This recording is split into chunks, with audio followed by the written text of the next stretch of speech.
fazer dois exemplos, não? Com uma breve introdução, claro, uma motivação. Não? Então, o seminário está montado da seguinte maneira: uma motivação que é supercondutividade, um fenômeno conhecido por todos nós. Logo, vou apresentar a conexão entre o modelo de Maxwell-Higgs e a teoria de Jimbo-Landau de supercondutividade e ver onde que surge as soluções BPS dentro do contexto da teoria de Jimbo-Landau. E, como uma aplicação do formalismo BPS, vou apresentar os resultados obtidos em modelos de Maxwell-Higgs com quebra de simetria de Lorentz. Existem, bom, temos dois modelos aqui, um em que a simetria CPT é quebrada e outra onde a simetria CPT é preservada. Em esses modelos surgem novas propriedades para os vórtices descobertos por Abrikosov, né? Então, vamos lá. E no final, vou fazer algumas perspectivas e também falar de alguns resultados já obtidos ao longo desses 8 anos que venho trabalhando nessa área. Então, é uma área muito produtiva, vamos dizer assim. É trabalhosa, mas permite fazer bastantes trabalhos. Então, a supercondutividade foi descoberta nos começos de 1900, né? 1904, acho, com o mercúrio, não? A baixas temperaturas apresentava correntes quase nulas, não? Mercúrio na faixa de 4 graus Kelvin. Então, mas não se conhecia por que o mercúrio tinha essa propriedade, e até que tempos depois, Misner descobriu, né, que existe um efeito, não, de que o material, quando ocorre uma transição de fase, para os que fazem matéria condensada seria transição de fase, e para os que fazemos teoria de campo seria uma quebra espontânea em simetria, né? Então, o material, nesse caso o mercúrio, se vai esfriando e os campos magnéticos que estão no interior do material são expelidos, não? São, como se diz, excluídos do interior do material. Esse tipo de supercondutor foi denominado com supercondutores tipo 1, não? E foi estudado com bastante detalhe via teoria BCS, não? Dos anos, finais dos anos 40, aproximadamente, de um Nobel, inclusive. Não? Mas também os estudos posteriores, usando a teoria de Gilbert Landau, não? E foi Abrikosov, principalmente, que ele percebeu que existia, né, uma espécie de vórtice em um tipo de condutor que não era o tipo 1, não? São os tipo 2 que foram chamados. Esses supercondutores tipo 2, eles existem entre dois rangos de temperatura e, desculpem, dois valores, um máximo e um mínimo de campos magnéticos aplicados no material, né? Então, esse, por exemplo, é um material nióbio titânio, uma aleação. Geralmente, os supercondutores tipo 2 são misturas, né? Aleações de compostos simples, ou também são óxidos cerâmicos, não? Complexos. Em esses últimos, por exemplo, estão as perovskitas, que são, nos últimos tempos, são bastante estudados para conseguir materiais supercondutores. Certo? Então, a diferença com o supercondutor tipo 2 do 1 é que no supercondutor tipo 2, os campos magnéticos penetram o material. Certo? Então, uma representação para como que ocorre a transição, não? Então, aqui temos um material, esses círculos mais escuros são os núcleos de material normal e está rodeado de correntes, são as supercorrentes que geram os campos magnéticos que entram dentro desses núcleos de material normal, né? Então, essas normalmente regiões da ordem de 300 nanômetros. Então, o que acontece? Que quando a temperatura, o campo magnético externo aplicado aumenta, esses núcleos de material normal vão crescendo, né? E a corrente vai diminuindo. Então, aí se perde a propriedade supercondutora, né? Então, o material de supercondutor tipo 2 é uma mistura de regiões com material normal, rodeadas de regiões onde circula uma supercorrente. São essas flechinhas aqui que geram o campo magnético dentro do material. Certo? Então, um resultado interessante, não, é que esses vórtices de corrente gerados, né, que geram a supercondutividade, ou que geram os campos magnéticos que penetram no material normal, são os que Abrikossov encontrou no estudo via a teoria de Gilbert-Landau, né? E são conhecidos como vórtices de Abrikossov. E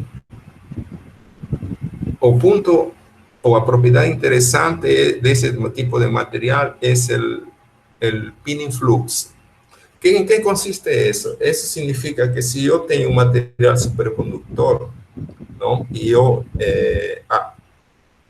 deixo ele perto de um material que tem propriedades magnéticas, não, esse flux spinning faz que o supercondutor cole no material, mas sem tocá-lo, não? Esse é o princípio do funcionamento, por exemplo, dos trens bala que tem em Japão e na Europa, né? Que eles flutuam, né? Sobre os rieles. Então, essa é uma das aplicações importantíssimas desse tipo de supercondutor. E, aliás, todos os supercondutores de alta temperatura são tipo 2. Mesmo os supercondutores de multicamadas, que são os que geralmente possuem alta temperatura, né?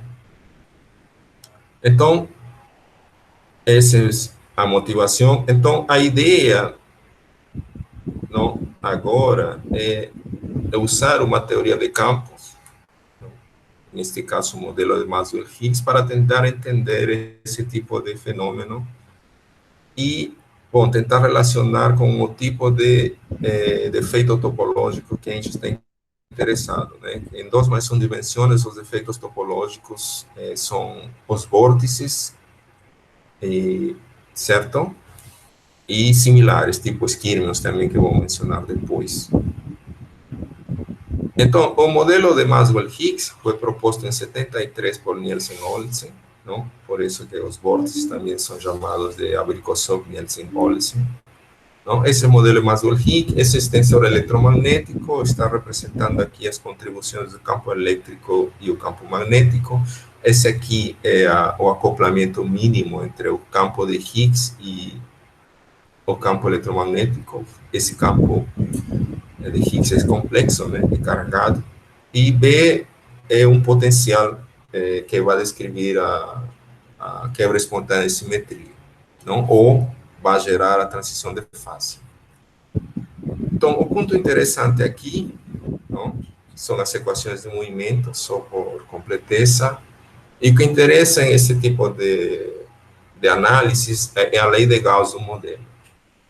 Então, por exemplo, a lei de Gauss no regime estacionário para o modelo Maxwell-Higgs é compatível com soluções com potencial escalar nulo, não? Ou seja, que eu posso descrever todo o sistema sem necessidade de um potencial eletrostático. Então, se eu não tenho potencial eletrostático, as soluções não terão campos elétricos e só terão propriedades magnéticas, né? Então, as soluções portarão fluxo magnético. Então, em el processo de estudar o estudo de Abricosov via teoria Lansdale pegou a energia do sistema, né? Esse seria o equivalente à energia livre em uma teoria de estado sólido, não? É a densidade de energia do modelo de Maxwell-Higgs, certo? Que coincide com o modelo de Gilbert-Landau para a supercondutividade, não? Onde o campo de Higgs faz o papel de um condensado, que seria o par de Cooper, ou parâmetro de ordem, também conhecido. Então, Abrikosov usou esse modelo, e a partir desse modelo ele descobriu os vórtices, né? Que definem um supercondutor tipo 2. Então, em que consiste, então, eu vou pegar esse modelo aqui de Maxwell-Higgs ou Gilbert-Landau, não? Que é a energia, em princípio, e vou estudar as soluções estáveis desse modelo, porque a teoria de Gilbert-Landau diz que temos supercondutores tipo 1 e tipo 2. Então, o que a gente vai mostrar aqui é que as soluções BPS, BPS vem de nome dos quienes implementaram essa técnica, te dá as soluções de mínima energia. Esse estados BPS significa que acima deles existem dois tipos de configurações, não? Que são os supercondutores tipo 1 e tipo 2. Isso vamos ver aqui para frente. Então, o formalismo BPS é uma técnica que consiste ou trata de minimizar a energia total do sistema. Durante esse procedimento de minimização, se obtém dois resultados importantes. Uma é o limite inferior para a energia, ou seja, as soluções que satisfazem, que são obtidas no formalismo, são aquelas de mínima energia. Então, são as soluções estáveis. E segundo ponto que esse mecanismo proporciona são as equações de movimento dessas soluções de mínima energia, que são conhecidas como equações autoduais ou BPS. Certo? Então, BPS vem de Bogomolny, Prasad e Sommerfeld foram... Bogomolny é um físico russo, né? Propôs independentemente de Prasad e Sommerfeld, que são dois físicos americanos, lá nos 76, mais ou menos, propuseram a técnica, estudando justamente Maxwell-Higgs, monopolos, etc.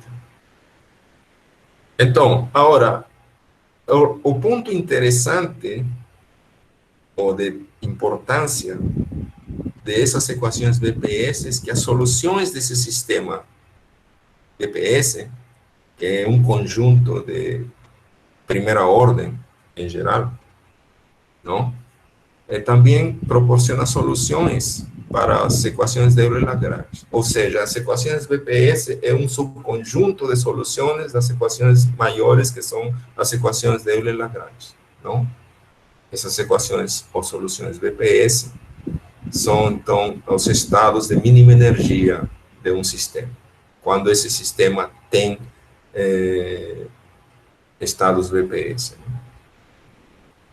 Só fazendo um comentário, talvez um pouco fora da proposta, é que as equações BPS, quando no contexto de supersimetria, são os estados de mínima energia dos campos escalares na supersimetria. Então, existe este modo, que se chama formalismo BPS, de encontrar esses estados de mínima energia, ou existe outro caminho que é usando supersimetria. Não? Os dois se complementam, na verdade. Então, eu não vou usar supersimetria, vou usar este formalismo mais simples, mas não menos elegante, claro. Então, seguindo essas duas regras, né, vamos minimizar a energia. Então, existem os truques já, né? Aquelas macetas, que a derivada covariante do campo de Higgs pode ser expressa dessa maneira, tá?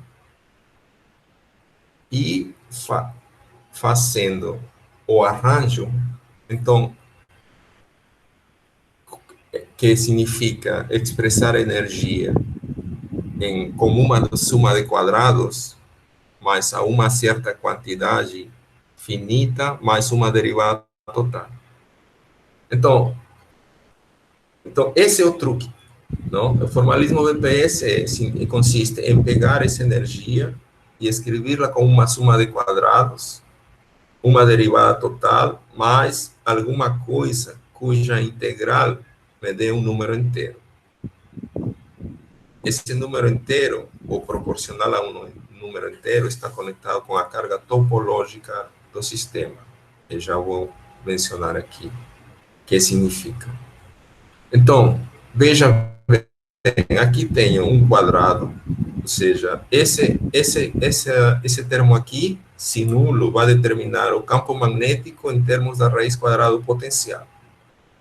Essa será uma outra equação para o campo de Higgs, não? Se isso for nulo também. E essa será uma derivada total que, sobre condições de contorno apropriadas, posso fazer que seja nulo. Assim, se eu quero que essa energia seja finita, mas não nula, o único modo que eu tenho de obter isso é fazer que isso seja uma constante. E se essa é uma constante, eu percebo que a energia vai ser proporcional à integral do campo magnético, que é o fluxo, que é uma quantidade física, que se observa e se mede, né? Então, com essa proposta, não, podemos calcular o potencial, não? O potencial tem que ter as seguintes propriedades, a gente tira daqui. O campo magnético no infinito tem que ser nulo, o potencial tem que ser nulo, e a derivada covariante do campo Higgs no infinito tem que ser nulo. Então, o objetivo, quando a gente fala no infinito, é no vácuo da teoria, não? No estado fundamental da teoria. Então, esse é o ponto interessante. Então, com essas condições de que esse no infinito seja nulo, ou que quando o campo de Higgs alcance um valor de vácuo, seja nulo, permite impor isso aqui. Porque se φ vai a V, que seria módulo de φ, B, que seria o vácuo do campo de Higgs, ou B seria nulo.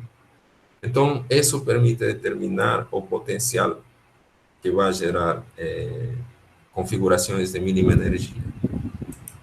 Então, aqui já se vê, né, que tem uma quebra de simetria mesmo, que é o famoso chapéu mexicano, esse aqui, que vai gerar a transição de fase também. É um potencial φ4 que caracteriza a teoria de Gimond-Landau. Então, reescrevemos dessa maneira a energia, já temos o fluxo, esse vai dar a energia do sistema quando esses dois sejam nulos, não, os termos quadráticos sejam nulos, e essa densidade de corrente integral seja nula. Então, as condições de contorno, eu vou escolher que cancelem essa contribuição que vem da derivada total. E vou impor de que esses termos quadráticos sejam nulos. Essas são as equações BPS, e como vocês percebem, são de primeira ordem. As equações de Euler-Lagrange, de Maxwell-Fitts, são de segunda ordem.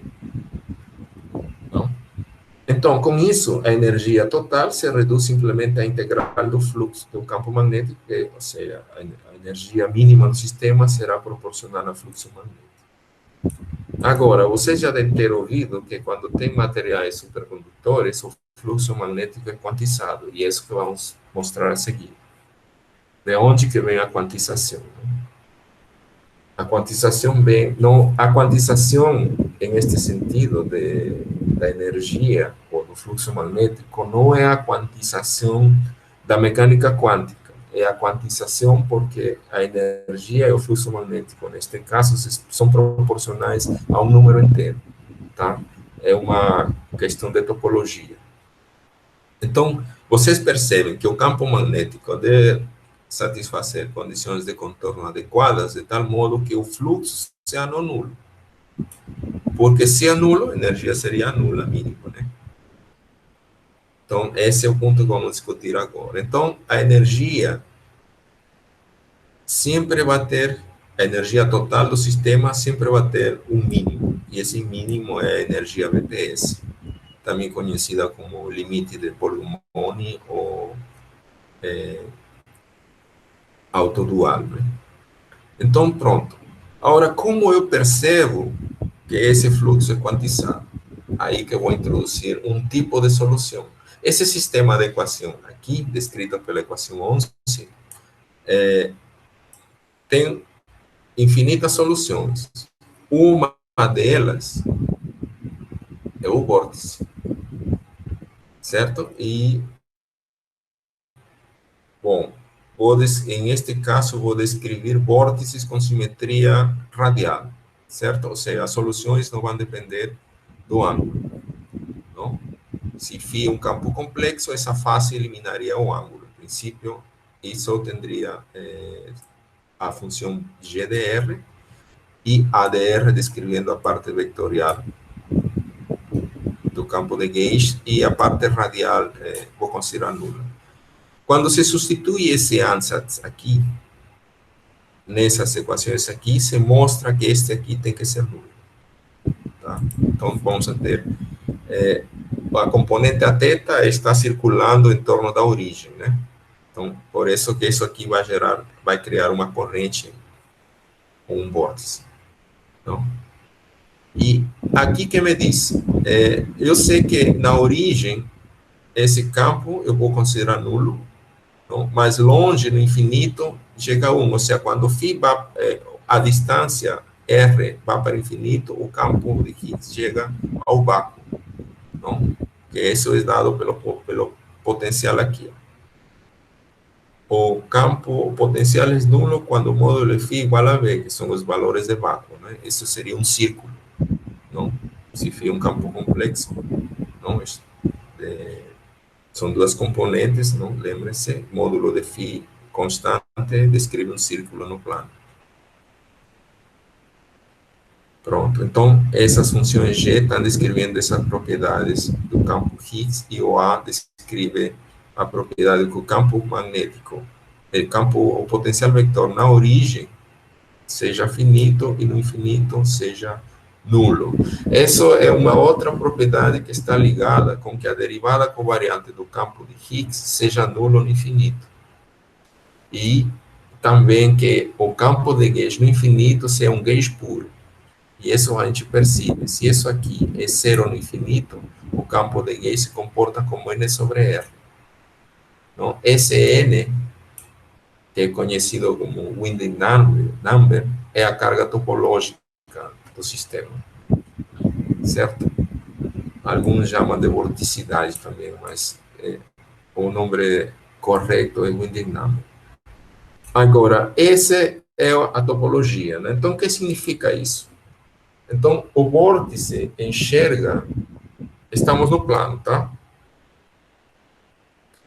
Em esse sistema, o vórtice está enxergando como?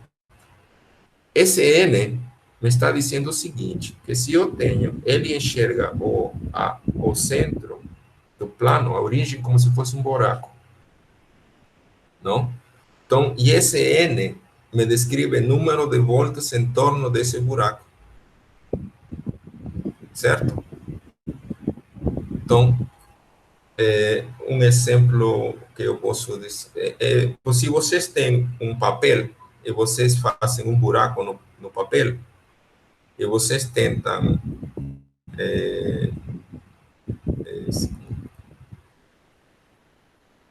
acho que é melhor assim. Vocês têm um plano e colocam um tubo nesse buraco, certo? E vocês vão pegar uma fita fina, né? E tentam dar voltas. Então, vocês percebem que se eu dou uma volta, essa volta eu não consigo transformá-la em um ponto, porque porque o cilindro que eu coloquei ali é como se fosse, está impedindo de tornar o círculo, ou a volta, um ponto. Se eu faço duas voltas, eu também percebo que eu não posso fazer que essas duas voltas se transformem em uma volta. E assim vai, né? Então, esse N caracteriza o número de voltas que eu posso dar em torno daquele buraco. Certo? E essa, cada uma delas vai caracterizar uma solução diferente. Essa diferença é dada pelo número N, que caracteriza a topologia dessa estrutura.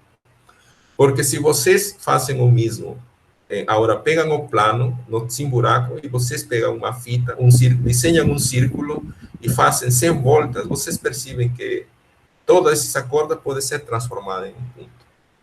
Esse tipo de, em essa região, a topologia a gente chama que é trivial, não?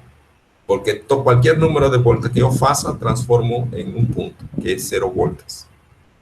Tá? Então, esse N caracteriza esse tipo de solução. Não? E isso está conectado com as condições de contorno do problema. Porque vejam agora. Então, com esse ansatz, substituindo nas equações BPS, eu consigo encontrar que o fluxo, não, é proporcional a Sn e, portanto, a energia também proporcional a Sn. A energia tem que ser sempre positiva. Então, esse sinal mais menos que está aparecendo me diz que se N é positivo, devo considerar o mais, e se N é negativo, devo considerar o menos, para a energia sempre ser positiva. Agora, como que isso está conectado com as soluções? Então, as BPS, vocês perceberam, também tem um sinal mais menos. Então, eu sei que mais é para N positivo, vai descrever um vórtice. Ou seja, vai ser um objeto que está girando em sentido anti-horário, e para N negativo, usamos os sinais menos, vão descrever o antivórtice. Está girando em sentido horário. Certo? Então, isso é caracterizado. Então, por que o N é positivo ou negativo? Porque, vejam, eu posso contornar ou dar as voltas em torno do buraco, tanto em sentido horário ou em sentido anti-horário. E isso está ligado, se vocês veem, ao fluxo. Posso ter os fluxos, né? Aqui. Tá? Pronto. Então os vórtices, quando uso essas condições de contorno, me dão que a energia é quantizada ou proporcional ao número inteiro, e esse número inteiro está ligado ao que se chama a topologia. Mas a topologia tem um nome aqui, que é o grupo de simetria, é o grupo U1, não? Que é uma simetria de fase local, e que tem como grupo de homotopia. A homotopia é uma linha da matemática que estuda, que nos ensina a contar quantos buracos tem uma determinada variedade, um espaço. Essa é a verdade, a definição. Bom, é importante estudar o comportamento dessas soluções nas fronteiras, em esse caso, tanto em R0 como em R infinito. Então, essas são as equações BPS, agora, já no ansatz do vórtice, e eles têm o seguinte comportamento para N positivo. É porque é simples ver que se eu tenho N positivo, as soluções para N negativo é simplesmente G não muda, o Higgs é o mesmo, mas o A muda de sinal, porque o campo magnético, se para N positivo gira para cima, não? Está girando em sentido horário, para N negativo, o campo magnético agora aponta para baixo, por isso o fluxo tem direção, não? O sinal. Então, o comportamento usual dos vórtices na origem, os vórtices de Abrikosov, né? É isso sempre. Eles vão gerar um campo magnético constante na origem. A definição no ansatz do B é a derivada, veja, a derivada sobre R. Então, se a gente quer calcular o fluxo, que é essa integral aqui, então, vai ter um 2π, integral de 0 a R, de derivada de A não? Sobre R, R de R vai embora e fica simplesmente os valores de A nas fronteiras. E A na origem é N e no infinito 0. Não? Então, isso aqui está, essas condições de fronteira são as que definem a quantização do fluxo e da energia. Então, porque essa é a característica de objetos topológicos, não? A energia do sistema é proporcional à carga topológica do sistema. E a carga topológica do sistema é um inteiro, sim. E nesse caso, a densidade de carga topológica para esse sistema é o campo magnético, certo? Então, os objetos topológicos sempre são a energia desses objetos topológicos, BPS, em este caso, sempre é proporcional à carga topológica do sistema. Ou seja, somente depende das condições de contorno satisfeitas pelo campo que define a carga topológica. Não depende da forma da solução. Como vem, não? Aqui, calculei já a energia e não conheço as soluções. É por isso que a gente chama de topológico, que depende das condições de contorno. Tá? Então, o resultado que nós sacamos deste formalismo, que a energia mínima do sistema não depende da forma da solução, simplesmente depende das condições de contorno ou de fronteira satisfeitas pelas soluções. Esse é o caráter topológico. Quando existem objetos que a gente chama de não topológicos, mas não é no sentido de que a energia, além de depender de um inteiro, depende de uma outra constante, que não é arbitrária. Não? Esses definem vórtices não topológicos. Aqui, quem define a transição de fase é o Higgs. O Higgs está indo do ponto zero ao vácuo E1, nesse caso. Não? Então, há uma mudança de vácuo, e isso define uma topologia, caracterizará por N. Quando temos um objeto não topológico, saímos de um vácuo e vamos para outro vácuo. Agora, vocês veem que zero não é um vácuo da teoria, seria um vácuo. Então, nesse modelo, por exemplo, de Maxwell-Higgs, não temos defeitos de soluções não topológicas. Agora, em um modelo que é Phi6, tipo Chern-Simons, onde um vácuo é zero e outro vácuo é um círculo de raio 1, ali se temos, por exemplo, objetos não topológicos que na origem estão em zero e no infinito também caem no vácuo, que é o zero. Agora, esses objetos não topológicos são menos estáveis, né? Tem energia maior, como já falei, eles têm uma constante a mais aqui. Mas pode ser descrito também com o mesmo formalismo. A gente encontra objetos não topológicos usando o formalismo BPS. Pronto. E o resultado que estávamos esperando, o comportamento longe da origem, né?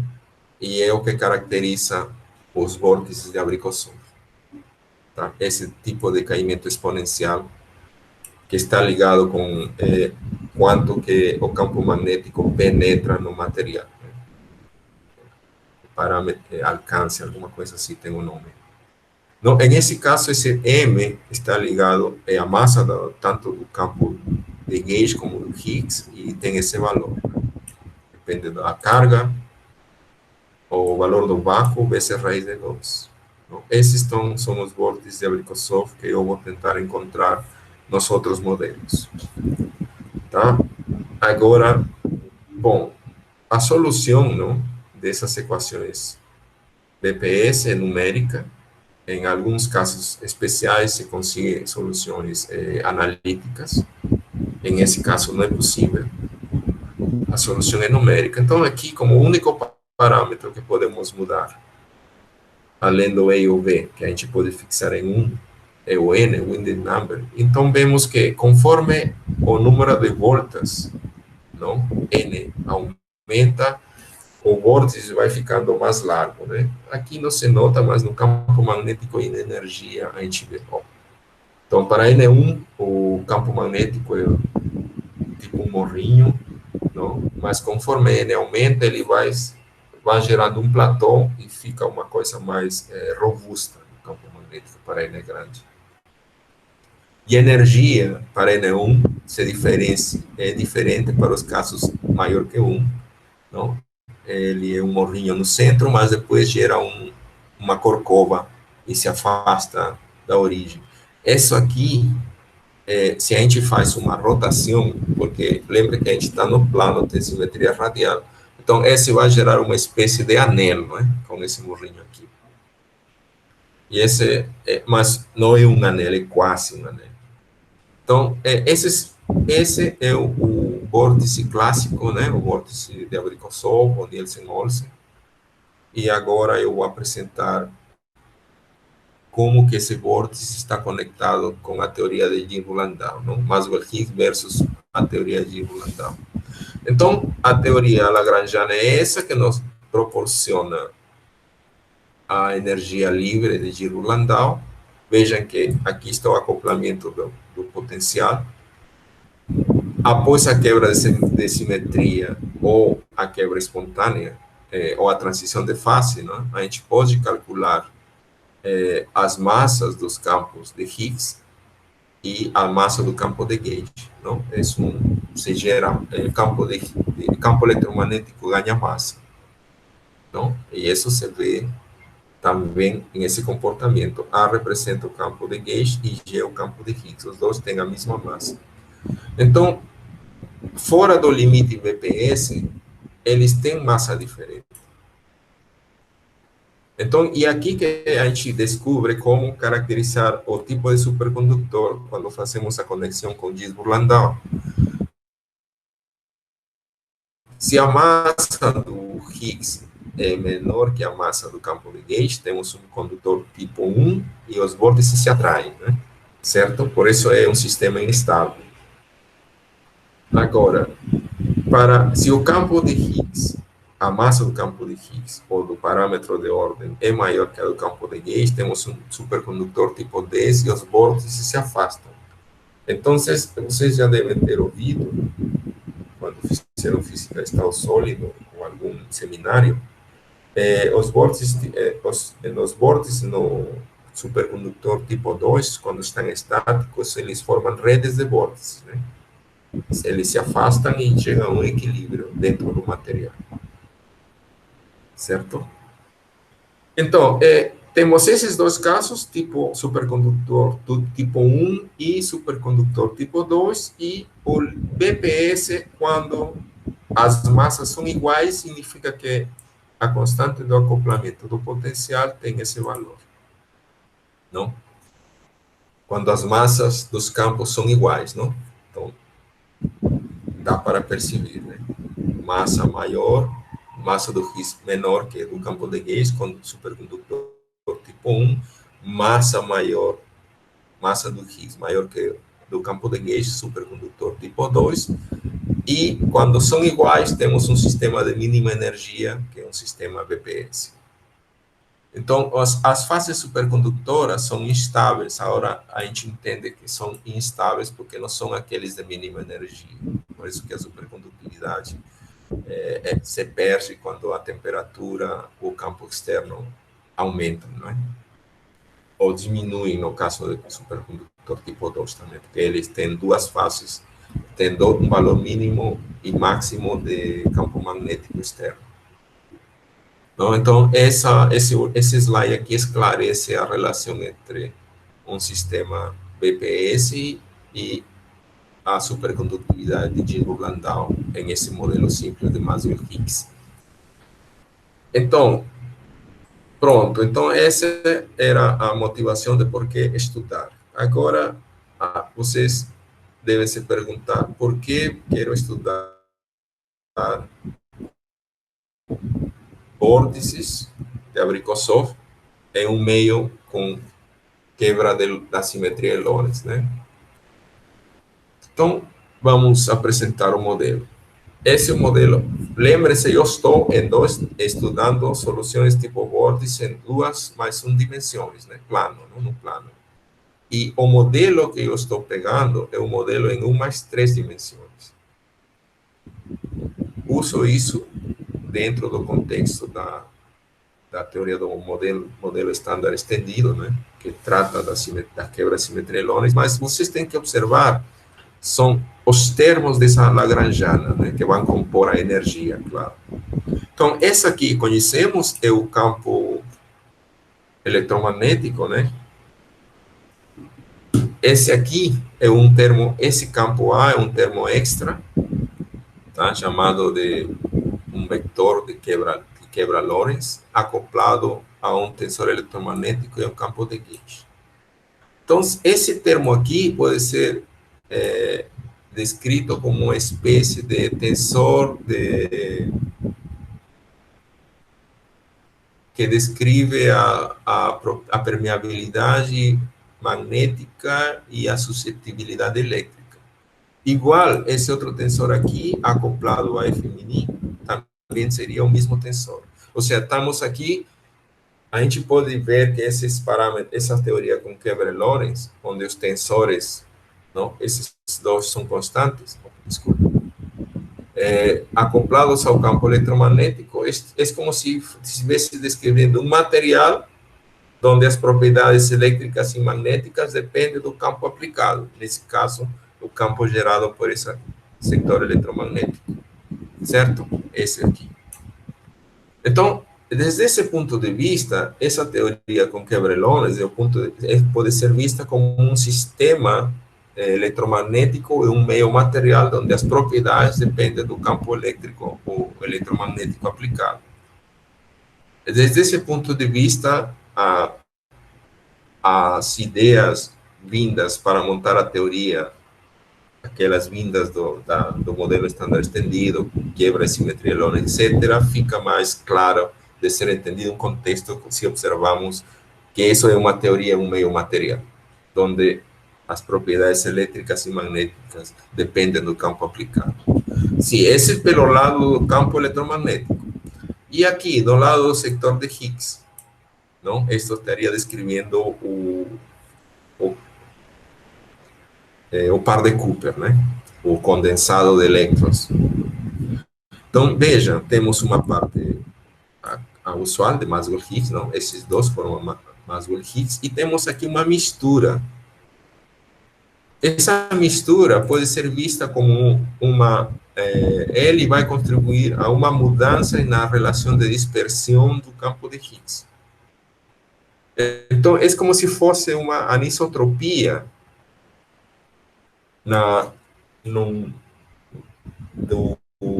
dentro dos pares de Cooper, não, do material. Então, o par de Cooper se move na rede cristalina e esse tensor K-mini estaria descrevendo certas anisotropias. Em supercondutores de multicamadas, esse tensor aqui descreve o modo como o campo de Higgs se acopla aos diferentes eixos da rede cristalina do supercondutor. Então, essa teoria toda é uma teoria de eletrodinâmica em meios contínuos. Tá? Só que estou usando todo o formalismo da quebra de Lorentz para ver o que eu tenho agora. Né?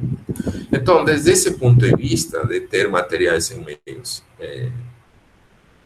contínuos, eu posso ver se é possível em um sistema desse encontrar soluções tipo Abrikosov, ou seja, alguns tipos de supercondutividade.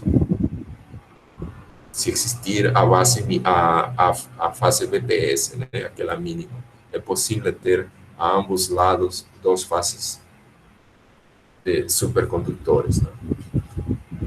Então, eu vou estudar o modelo por separado. Primeiro eu vou estudar esse termo e depois esse outro termo. Então, esse modelo. Agora, aqui temos um problema. Esse modelo aqui, não, tem essa lei de Gauss, quando a gente quer... esse termo aqui, a componente 3, é análogo ao acoplamento de modelos de Chertsanius. Isso já dá uma ideia de que coisa temos na frente. A positividade de energia diz que esse termo aqui tem que ser nulo e a componente zero também. Na hora que a gente calcula a energia livre do sistema, tem que impor isso, porque senão a energia não é definida positiva. E isso não é legal, não? Porque seria um sistema instável. Então, com isso, além disso, se mostra que essa teoria aqui, não? Mistura os sectores elétricos e magnéticos, né? Então, já não é possível, como no modelo de Maxwell-Higgs, ou de Gilbert-Landau, impor que o potencial escalar seja nulo. Já não pode. Então, as soluções, nesse caso, vão aportar carga elétrica e carga magnética. E, nesse caso, esse sector aqui do lado direito, representa, a integral representa a carga elétrica, então vemos que em esse modelo, ao igual que no modelo de Chern-Simons, a carga elétrica é proporcional ao fluxo magnético. Certo? Vamos lá. Então, como falava, esse modelo em si não tem um sistema, não é BPS.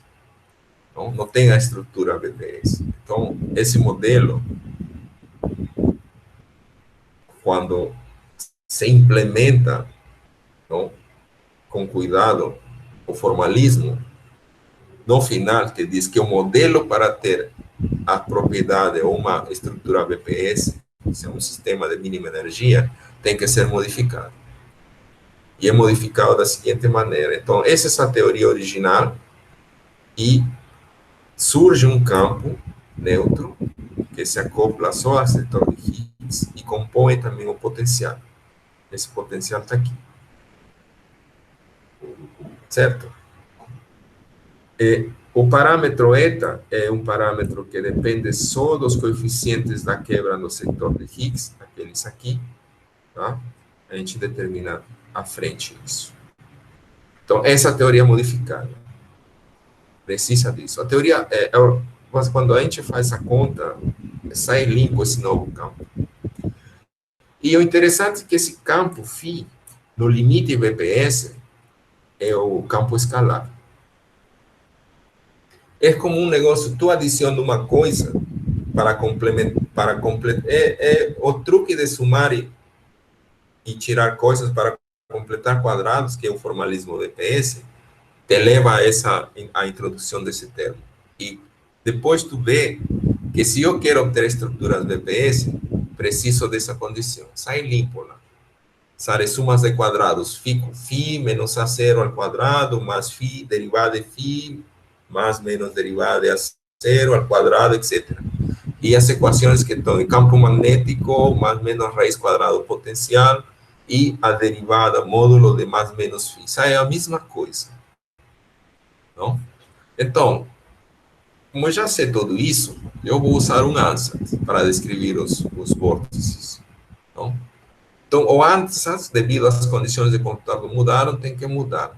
Esse é um ponto importante. Isso aqui, na época que a gente fez, não conseguia fechar as condições de contorno nem os comportamentos. Se eu esqueço desse parâmetro aqui, lambda, ou desse eta, eu não consigo que as soluções, os comportamentos na origem e no infinito, sejam aqueles que a gente quer, que descrevam vórtices de Abrikosov. As condições de contornos têm que ser mudadas.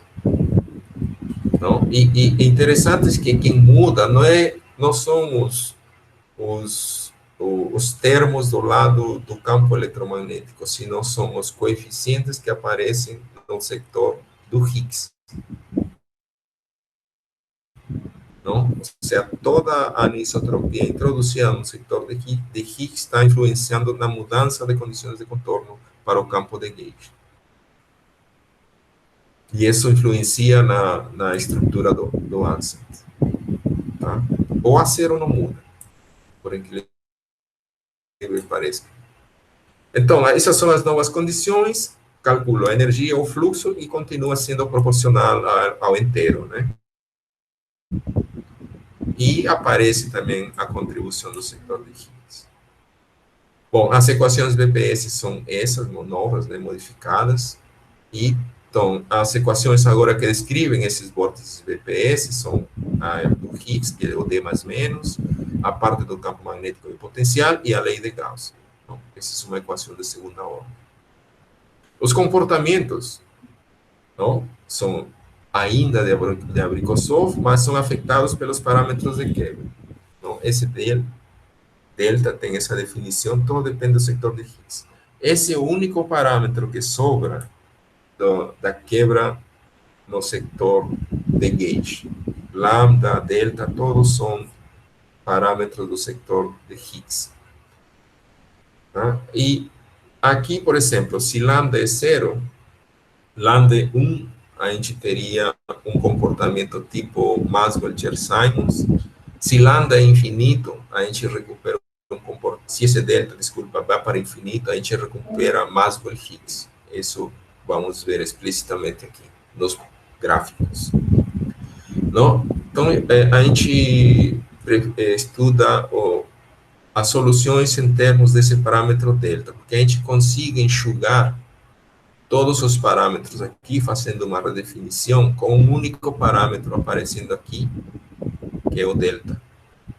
Tá? Então, fazendo variar o delta desde zero a infinito, a gente consegue esses comportamentos, né? As linhas verdes são para o delta menor que 1, entre 0 e 1, não? Então, para deltas pequenos, como já se percebe, deltas pequenos, a gente tem o beta, que seria a massa, quase zero, né? Se delta é pequeno, esses dois quase iguais, a diferença dá uma massa pequena. Então, se o decaimento é exponencial, esse parâmetro beta é pequeno, então as soluções serão alargadas. E é isso que se vê aqui.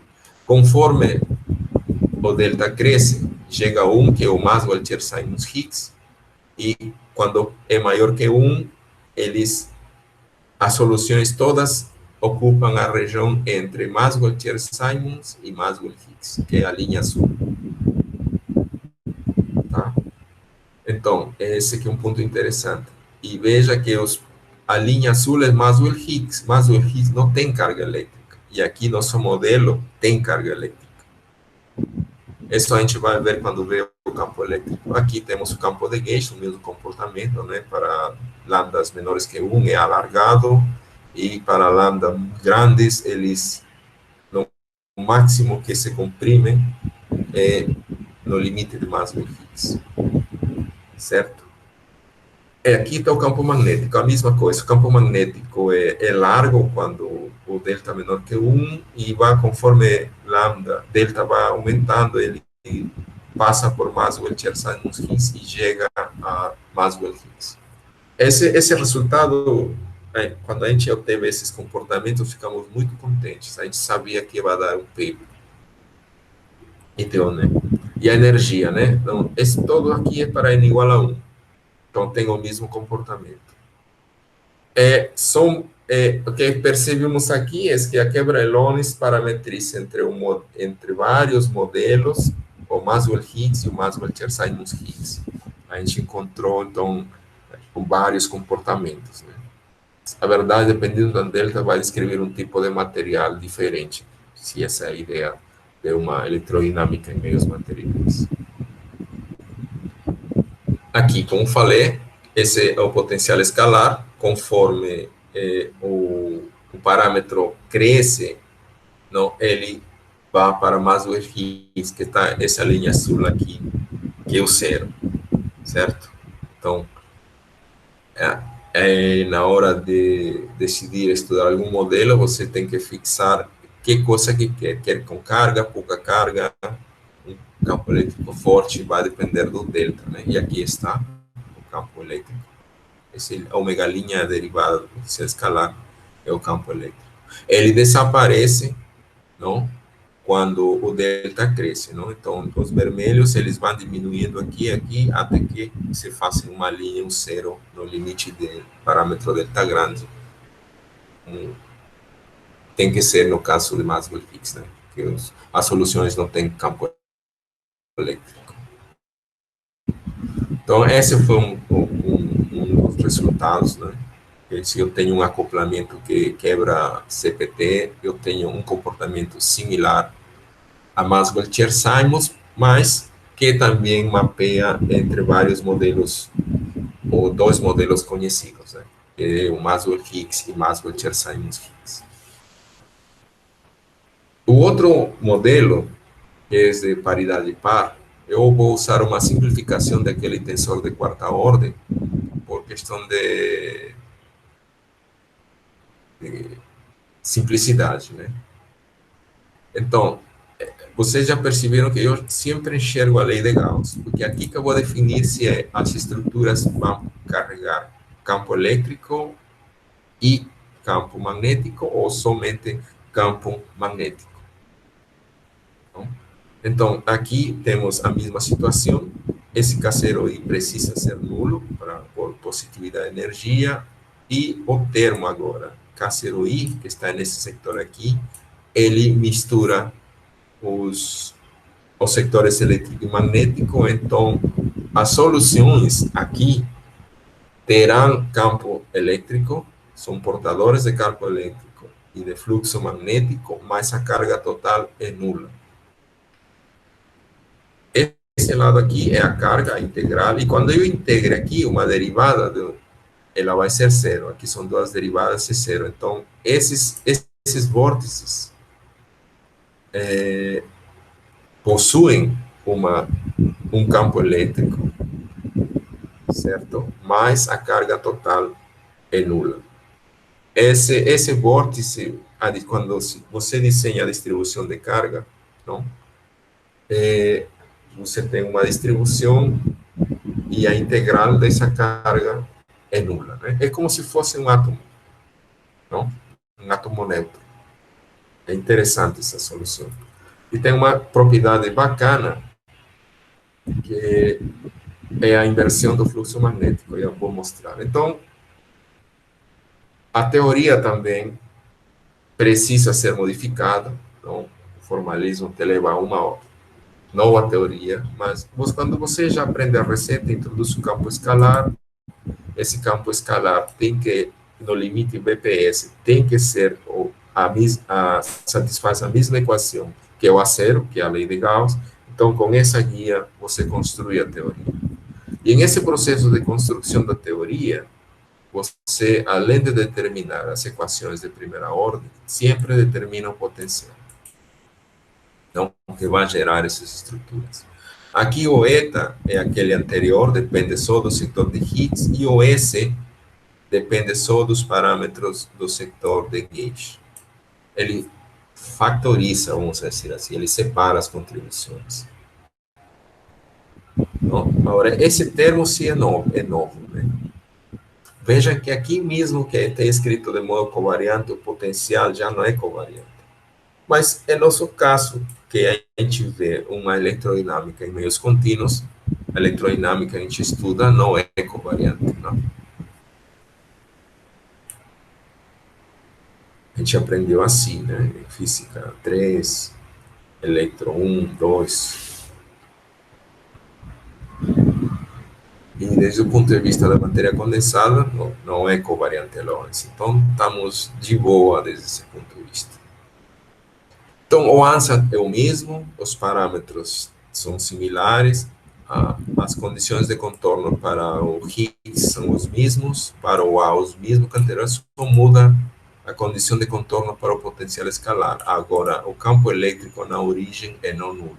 No caso anterior, era nulo. E no infinito se anula. A energia e o fluxo dependem do parâmetro de quebra devido a essa condição de contorno, então tudo parece similar. As equações BPS são um pouquinho mais complicadas agora, né? Essa lei de Gauss tem mais parâmetros, não?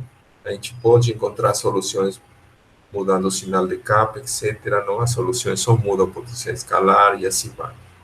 Se eu quero descobrir, descrever antivórtices, vai mudar aqui com menos A, ou ômega muda com menos ômega, e aí vai.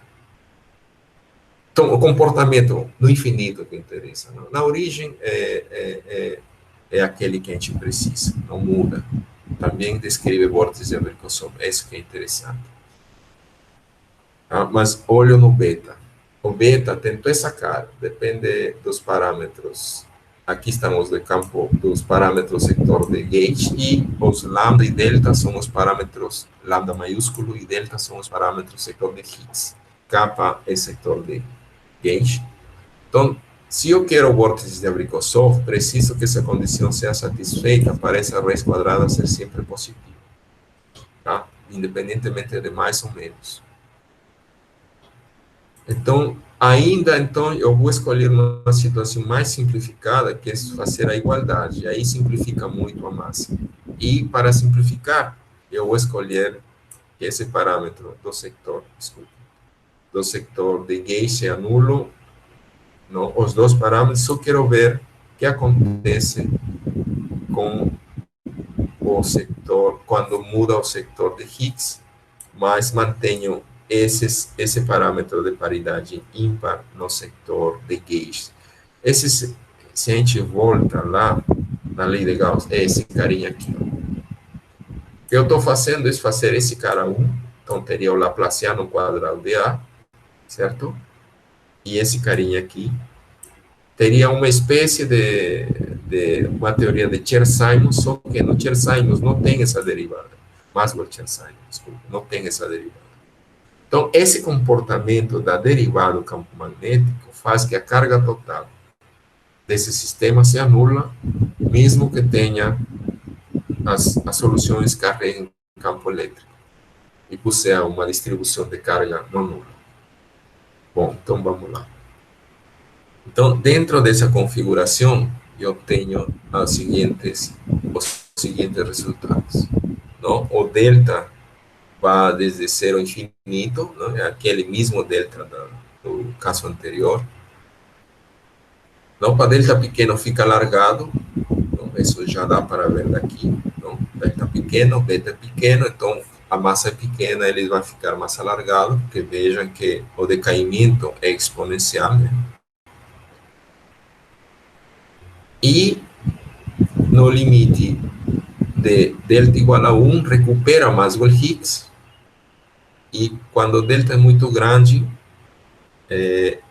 a massa chega a ser 2, não? A massa de Maxwell-Higgs é raiz de 2, mas todas as soluções estão contidas aqui, né, para desde lá, delta 1 a infinito, né? Então, independentemente de como tu mexe esse parâmetro nessa região, tu sempre vai ter vórtices bem localizados. Esse é um ponto importante. Então, Holanda vai decidir o quê? Vai decidir o tamanho do campo elétrico e magnético, só. Mas os vórtices ficam bem localizados. Esse aqui, por exemplo, é do campo magnético, né? Desculpa, esse é o Higgs, né? Aqui tem o A. O A tem o mesmo comportamento. Para delta menor que 1, são alargados. Delta 1 começa é o máximo que ele se aproxima, né, do centro, e quando vai para infinito, ele se afasta de novo. Mas, de novo, as soluções para delta maior que 1 estão confinadas nessa região.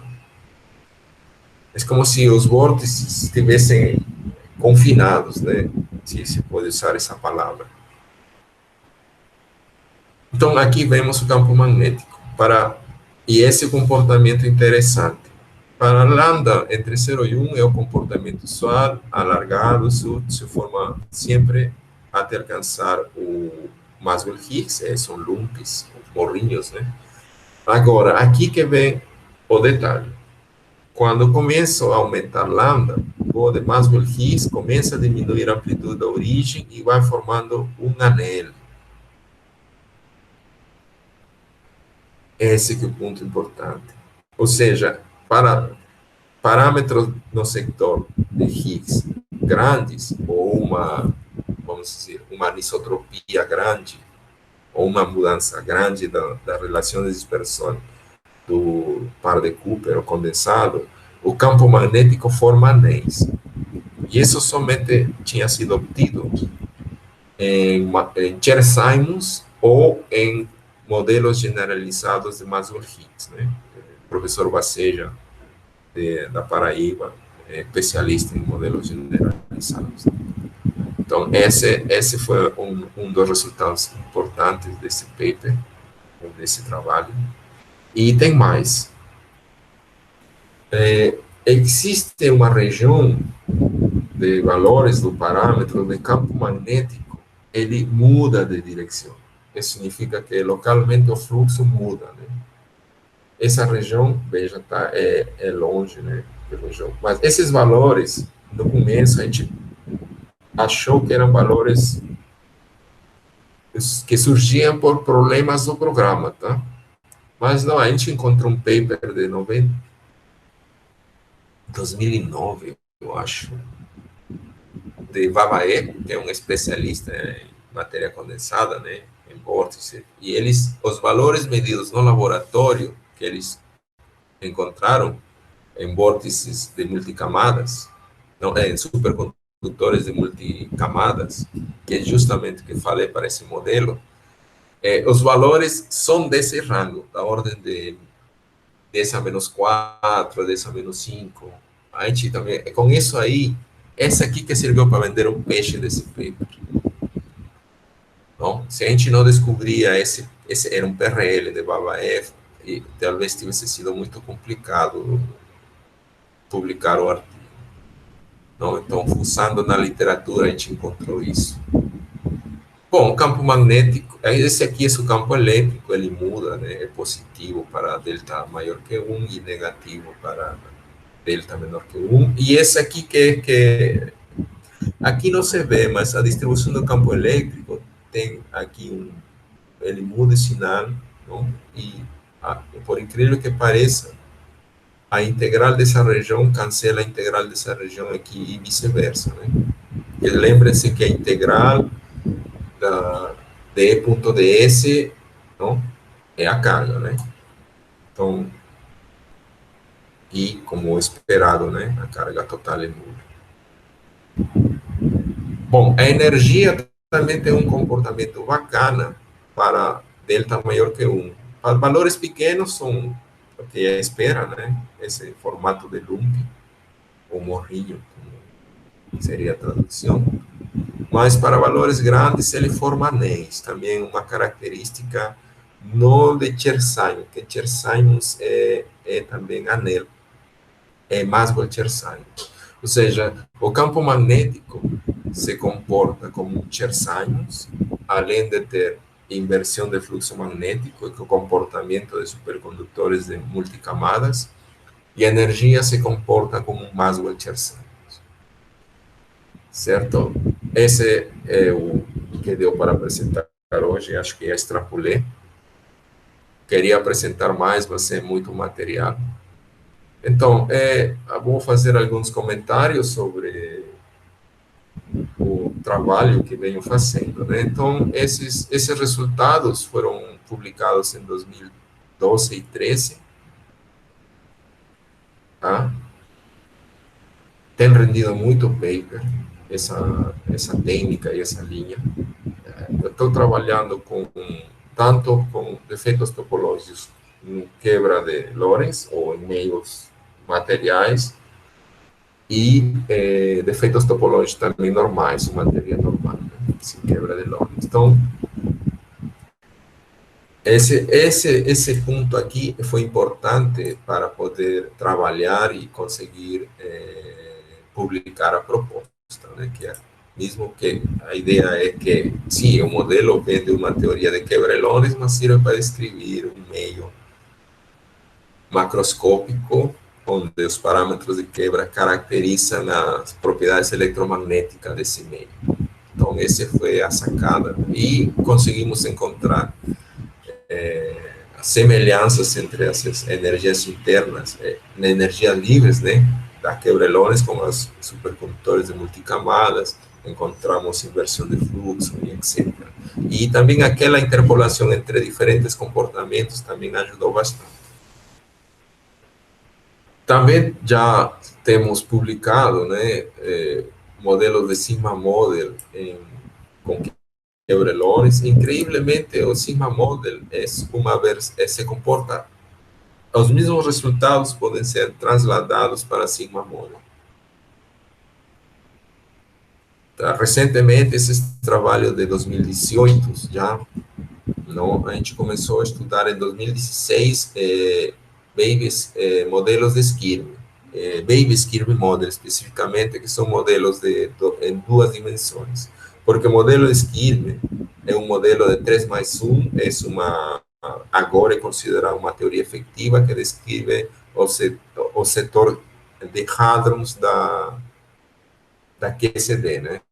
Especificamente descreve mesons pi e mesons rho. Então, o que temos feito é acoplar esse modelo a campos de calibre descritos por Chersinus ou Maxwell-Chersinus, porque o de Maxwell já havia sido feito em 2012. Aí se passaram 6 anos para conseguir um resultado com Chersinus. E aqui que a técnica resultou, a técnica que a gente desenvolveu, que é vamos dizer, uma versão filha do formalismo original, né? Conseguimos ver que era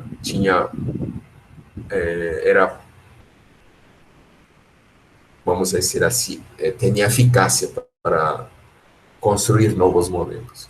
O modelo acoplado de Baby Skirme com esses dois campos de gays não é BPS.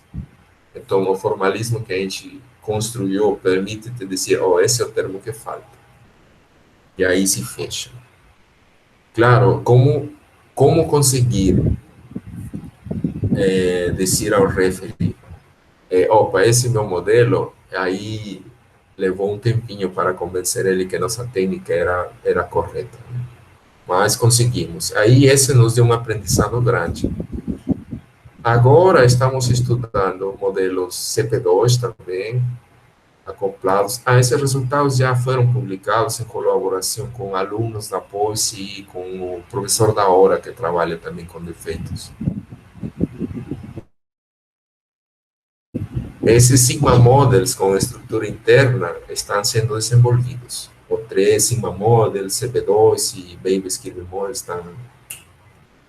O de Sigma Model já foi aceito, o de CP2 estamos terminando 2 e esse aqui estamos fazendo. São trabalhos de alunos de doutorado. E um outro ponto que estamos começando a atacar é de impurezas magnéticas. Temos os modelos, os solidons, ou as estruturas BPS, e aplicamos um campo externo que chamamos impureza, né? E essa também dá resultados interessantes. Por que a gente passou para estudar esquirmios, não? Que os efeitos são chamados esquirmios para esses modelos de esquirme, é que a ideia, né, veio quando a gente não conhece a área, às vezes pensa errado. Então, eu sabia que Baby Skirme é um modelo reduzido daquela teoria efetiva de QCD. E na literatura, se vocês têm percebido, nos últimos 10, 15 anos, aparece toda hora na área de matéria condensada esquirmios.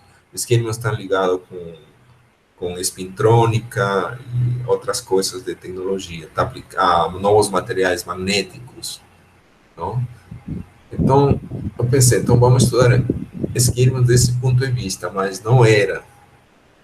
Porque nós estamos estudando como esquirmos são, a verdade, hadrons, não? Porque vem de uma teoria de QCD, e os esquirmios que se estuda em matéria condensada são chamados de esquirmios porque o objeto que descreve as propriedades magnéticas do material, que é a magnetização é descrito por um campo tipo esquirme pela carga topológica. Não? Essa é a conexão entre do nome, mas são objetos diferentes. Mas mesmo assim, estou estudando, porque tem um acoplamento muito interessante que é usado na matéria condensada, que é um nome de um russo, um nome grandão, que não me lembro, mas é um acoplamento que gera, que gera muitos, é estudado em sistemas mesoscópicos, espintrônica, etc. Eu estou ainda estudando. Então, para terminar, vou apresentar meu grupo, não? Todos esses professores pertencem à pós-graduação, não? Mais uns 5 minutos, por favor. O professor Adalto trabalha com colisão de defeitos topológicos e um pouco de branas e está trabalhando com cosmologia. O Eduardo da Hora trabalha com defeitos topológicos especificamente. O Edilberto agora está trabalhando em teoria de campos aplicada à matéria condensada, sistemas mesoscópicos. O Rafael Benito trabalha em soluções de equações diferenciais em 1 a 2 dimensões, descrevendo sistemas físicos. Não? Também trabalha em astrofísica. O Manuel trabalha em quebra-Lorentz, especificamente agora. Várias fenomenologia de quebra-Lorentz está fazendo.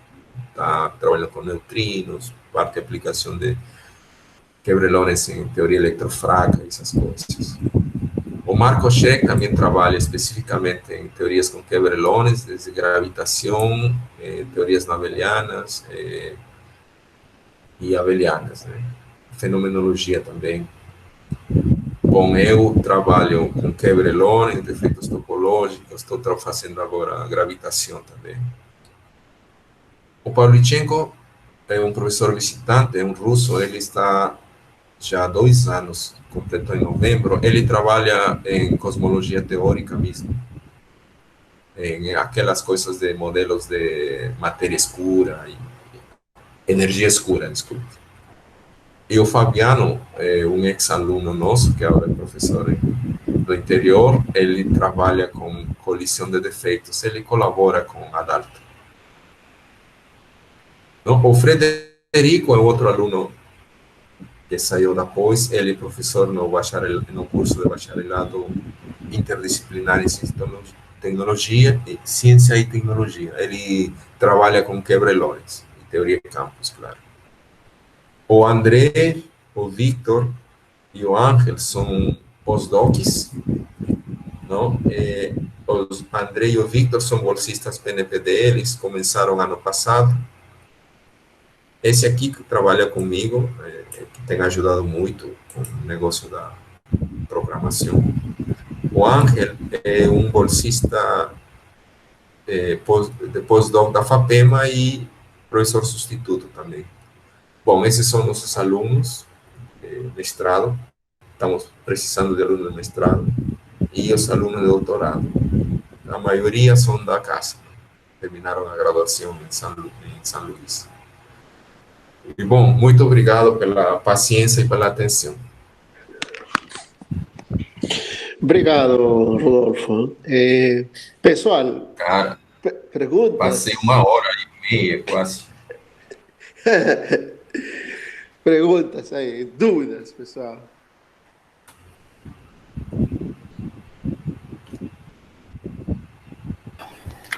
Só uma perguntinha. Sim. Rodolfo, obrigado pelo seu seminário. De nada, agradeço vocês pelo convite. Só uma dúvida que eu fiquei rápido, talvez eu tenha perdido algum comentário importante que teria respondido essa pergunta, mas a formação daqueles anéis que para alguns valores dos parâmetros que você observa, tem alguma importância física ou alguma motivação, sei lá, que pode ser utilizado, sei lá, de alguma maneira, tem alguma importância física o aparecimento dessas estruturas? Sim, porque você pode usar como um modo de armadilhar partículas ou objetos dentro da região, né? É porque se você percebe, o anel tem um buraco, né? Então, é como se fosse uma armadilha, um armadilhamento. Certo. Então, por uma partícula, uma energia baixa, né? Isso, pode ficar localizada ali. Certo. Então, se você percebe esses vórtices em estado estacionário, eles criam redes de de bordes. Então, tu vai poder colocar algum objeto dentro de cada um deles, né? Certo. Pode ser usado para modelamento, em princípio. Certo. Ok. E outra pergunta também é sobre aquele campo que você coloca para quebra de Lorentz. Quer dizer, é algo Sim, fenomenológico, aquele né? extra. É algo fenomenológico, né? Sim. Sim, é fenomenológico. Então, a ideia de quebra de Lorentz é que ela acontece em alta energia, etc., e os efeitos de baixa energia podem ser manifestos, né? Então, Sim. você tem muitos estudos em eletrodinâmica, muitos.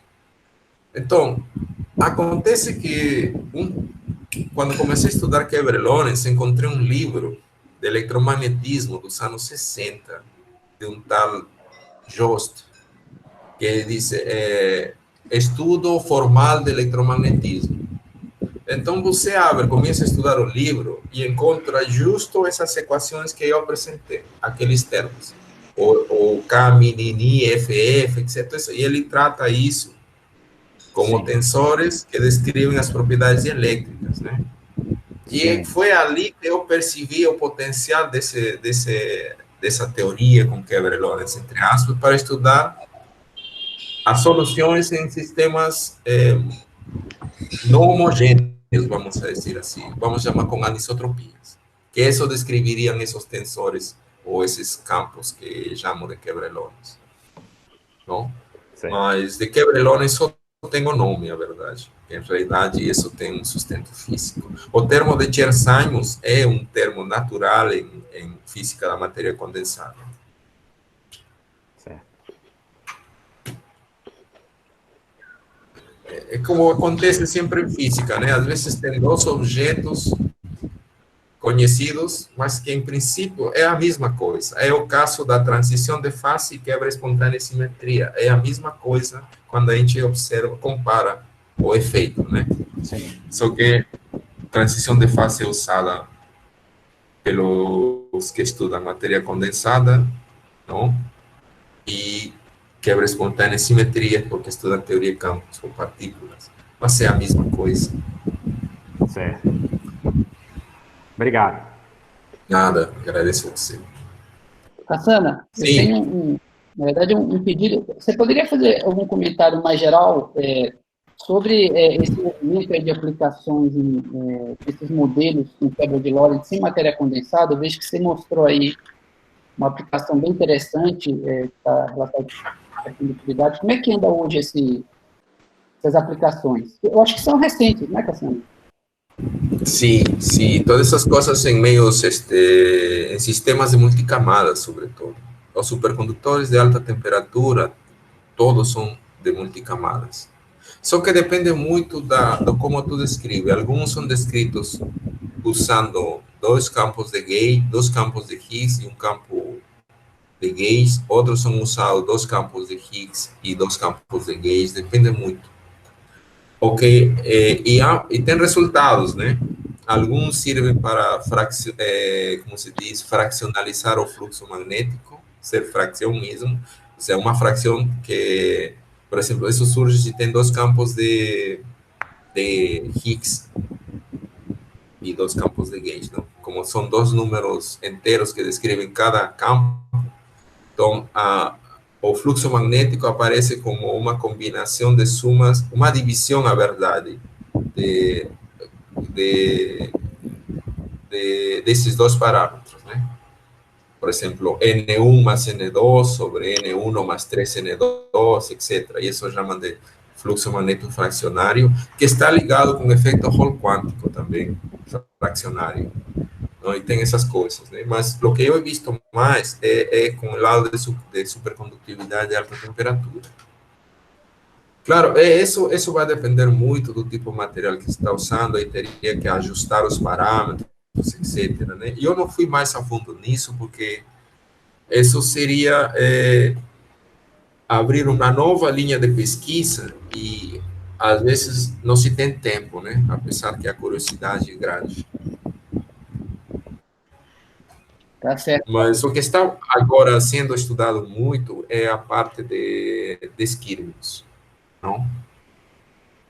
Por aquele negócio de estar sendo possível gerar novos materiais magnéticos e parece que também serve para descrever aqueles sistemas de espintrônica, não? Que tem a ver com armazenamento de dados e essas coisas, estão mais ligado à computação quântica, talvez. Mas como eu estou falando, eu tenho um objeto, como os caras vão usar esses objetos já está fora da minha alçada. Valeu, Cassiano, obrigado. Aqui é a curiosidade do físico, né? O que acontece sim. Beleza, valeu. Obrigado. Mais alguém, pessoal? Cassiano, Oi. aqui, Aí, Onofre. como é que você relaciona isso? E aí, cara? Como é que você relaciona, por exemplo, você falou de quebra espontânea de simetria com transição de fase e a relação de ordem de transição de fase, como é que é relacionado isso? Você relaciona, pelo que entendi, parece que você está relacionando com transição de fase contínua, né? E, por exemplo, uma transição de fase descontínua, por exemplo, como é que fica? Aí, Nessa sua versão. Aqui o parâmetro é contínuo. É aquele de supercondutividade, né, cara? Teria relacionado com transição de fase segunda ordem. É contínuo. Uhum. O parâmetro é contínuo. Tu vai ajustando o parâmetro, não para passar de uma a outra. Que esse aqui, né? Peraí, deixa eu demonstrar isso. Tá aqui. Lá no começo. É aqui. Então, deixa eu aqui nesse último slide. Né? Aqui. Só um pouquinho. Se vê, né? Aqui nesse slide aqui. Então, o parâmetro de ordem é o campo de Higgs, certo? Uhum. Esse é o par de Cooper. Então, dependendo... Então eu escolho essa constante de acoplamento aqui, eu faço variar, não mantendo as outras. Então, quando esse parâmetro é tal que a massa é menor que essa outra massa do campo de Gauss, tem um tipo de fase, que é a tipo 1, se é maior tem a tipo 2, e eu estou preocupado aqui, é justo no de mínima energia. E quando for aqui, igual? É justamente o sistema BPS. Isso. Tá? Não, ali é um estado que está ali, que eu conheço como sistema BPS de mínima energia. Eu sei que os estados supercondutores estão acima dele. Depende dos valores desses parâmetros aqui. Não? Esse EV está ligado com o parâmetro de... Como que chama? Que tem a ver com a penetração dentro do material. Não? Tem um nome que esqueci. Mas, assim, é uma transição que ocorre porque eu mudo os parâmetros, né? É um ajuste que você faz no laboratório, né? Tu vai mudando o campo magnético, a temperatura. Então, se supõe que todos os acoplamentos que estão na teoria dependem da temperatura, que eu estou simplificando o do campo magnético como lambda e V, né? Que é o modelo simplificado, na verdade. Que eles vão variando quando muda a temperatura, se eu considero a energia livre dada por esse sistema 23, que vai ser o Gis-Landau, né? Certo. Agora, mais detalhes dessa parte ali da supercondutividade, eu não manjo. Não, eu que estava, na verdade, estava querendo perguntar era mais básico, né? Essa questão do como é que é relacionado a transição de fase com a quebra espontânea de simetria, quebra de simetria. Na verdade, está relacionado no geral com quebra de simetria, né? Porque uma transição vai acabar gerando, mesmo sendo primeira ordem, acaba quebrando uma simetria, né? Ele não preserva, justamente porque o próprio nome, face, muda de face, mudou de simetria, né? Não satisfaz mais. Isso, Agora, isso. a questão é Sim, qual seria o tipo de transição? Sim, eu identificar entendi. Qual a transição? Eu isso. acho que é segunda ordem. Que a Nesse caso supercondutividade é né? a Mas, transição de segunda por ordem. exemplo, uma de primeira ordem, por exemplo, como é que fica, né? Ou seja, como é que Não por sei, exemplo, na cara. versão de vocês, como é que fica isso, né? É isso que eu queria entender. A primeira ordem, não é, Inclusive, por ordem exemplo, sim, superior, por exemplo, infinita, por não, exemplo, né? não, Eu ali não sei. não dá. Aqui só dá para ver isso. E Uhum, dá para ver superfluido também, certo. até onde eu sei, mas aquela outro tipo de transição, cara, nunca encontrei nesse formalismo. Aliás, porque é que outra transição ocorre porque um dos parâmetros, ou um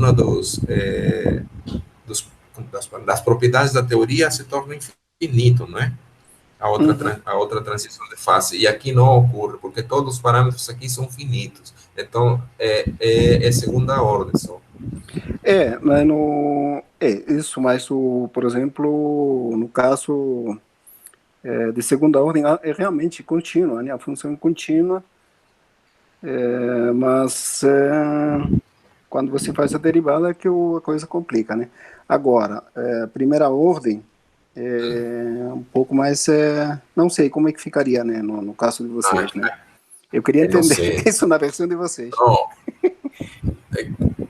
também não Uhum. te poderia, não sei não, porque não me preocupei Vou dar nesse uma olhada ponto, né? também, não sei. Porque a transição de fase que a gente estuda em partículas e campos é mais esse tipo daqui, né? Que está ligado com quebra espontânea e simetria. Uhum. A, a, a de primeira ordem, cara, não tenho visto. Se É. existe, não sei. Talvez esse potencial na 23 que você tem teria que ser, sei lá, teria que ter alguma mudança, né? Teria que ter essa é uma outra estrutura para ser É, de primeira ordem. sim. Pois é. Uhum. Mas aí, bom, não sei se também vai ser possível descrever com esse formalismo, também Com depende, né? certeza. Aí tem muita coisa, né? Aham. Mas é uma boa essa aí que tu falou. Vou dar Vou dar uma olhada também. Vou procurar alguma coisa. Uhum. Porque, cara, nem tinha pensado nisso. Uhum. Valeu, Onofre. Nada. Pessoal, mais alguma pergunta? Bom, então vamos agradecer aí a Rodolfo, obrigado pela palestra, pelo seminário aí. E beleza, pessoal, muito obrigado pela participação de todos. E a gente se encontra a próxima Bom, terça-feira. eu agradeço. Falou, gente. Tchau, tchau. Agradeço o convite e agradeço a presença de vocês. abraço. Muito obrigado também, eu gostei muito. Obrigado a vocês também. Tchau, tchau. Obrigado, Agradeço. Rodolfo. Tchau, Moisés. Tchau, Onofre. Tchau, Um Caio. Abraço. abraço. Abraço. Tchau, tchau. Tchau, pessoal.